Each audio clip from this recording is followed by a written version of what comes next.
lot of times it's visual evidence in the firebox. A lot of times people will see dripping at the lintel area.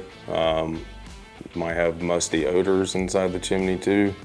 You'll see visual signs as far as sheetrock, areas on the wall of the house that may be causing water to come in or showing the visual evidence of it. A lot of homeowners do go up into their attics and look at stuff, so you can see visual signs in the attic as well. Discoloration, vegetation growing, moss, things like that is just a real indicator that the brick or stone is taking up some sort of water intrusion. And then if it's a prefab and it's a wood chase on the outside, rotted wood, peeling paint, stuff like that.